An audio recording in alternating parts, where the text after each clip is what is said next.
Најдобар доказ е затемнување на месечина. Колку год да прават теории за равноземјашите, никако не може да објаснат моментот кога вие со своите очи може да видите тоа.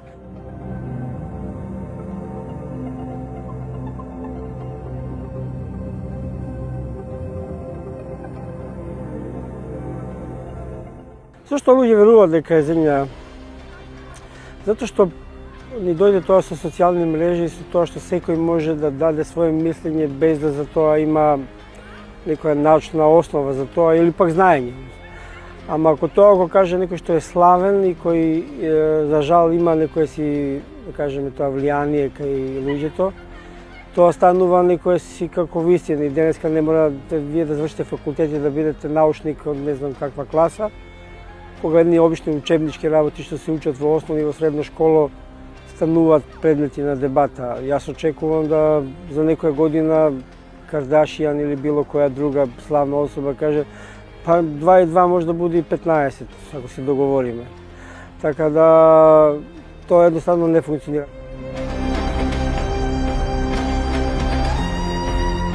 Најдобар доказ е затемнување на месечина.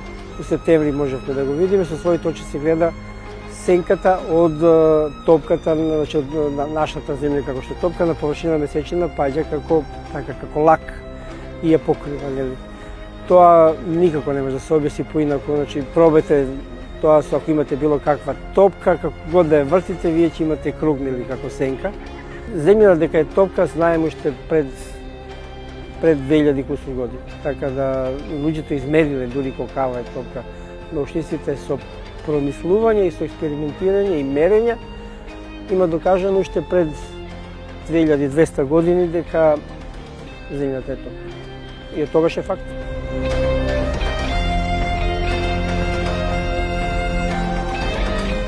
Артемис 2 направи нешто ново, пробуди една нова надеж кај луѓето, барем кај луѓето што се стварно занимаваат со наука и кои знаат зашто сушто се работи. Ние за жал пред 50 и повеќе години слетавме луѓе на месечина, меѓутоа цела таа една генерација па и повеќе се изгуби, затоа што тоа сме го направиле од погрешни причини, од погрешно време. Ама мисијата беше вистинска и требаше само да се продолжи. Меѓутоа со тоа што не се продолжи слетувањето на месечина и правење на бази на месечина, па луѓето да живеат на месечина, едноставно цела една генерација на инженери и научници повеќе тоа знаење заедно отиде со нив.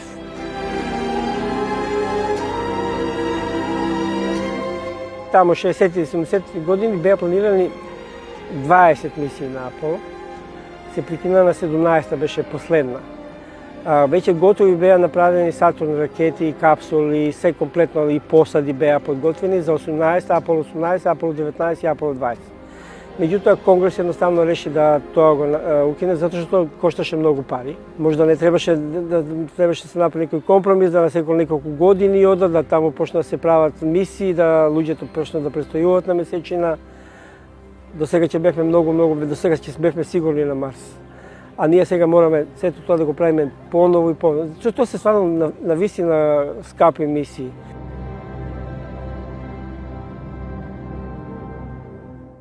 Проблемот е што ние знаеме за да една планета има живот треба да се задоволат многу услови. А најголем проблем е тоа што ние знаеме за еден живот. Значи ние не познаваме друг живот.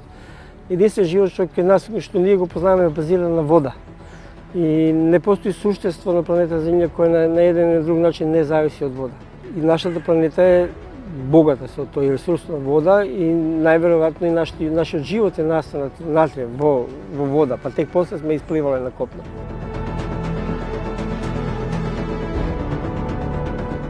По сегашните мерења се шири, тоа се зашто е пред од 30 на година откритие. Ние знаевме дека се шири пред тоа, но големо изненадување беше што сме откриле дека се шири забрзано. Што значи тоа? Ние претпоставувавме пред 30 години, примери нешто слично како ќе фрлите камен во воздух и нели тоа ќе достигне некоја максимална точка и онда се враќа нели кај вас во рака.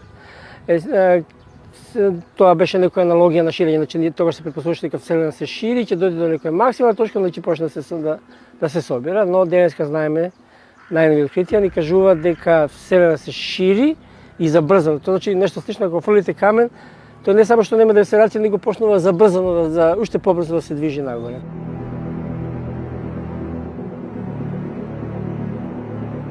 Не. Ние може да веруваме во било што, и статистички е гледано неверојатно да сме сами. И да постои некоја цивилизација исто како нас, да речеме, да е од нас оддалечена, не мора да збориме во илјадици години, во десетици години светлосни од нас.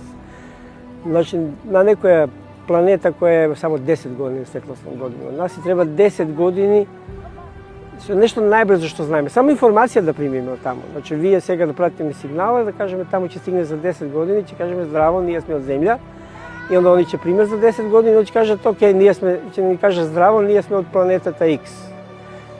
I nije trebalo 10 godina da čekаме тој одговор. Значи, самата таа најбрза комуникација е 20 години. А замислите сега да пратите, како се вика, човечка посада или ракета, некоја си брза, па да чекате стотици или илјадици години само да стигне таму, па onda тоа да се врати. И тој огромен простор е проблем. Има уште нешто многу важно што стално го заборават луѓето, а тоа е времето. Што ако ние постоиме сега и нашата цивилизација трае уште 5 или 10.000 години? Што е 10.000 години во нашата цивилизација?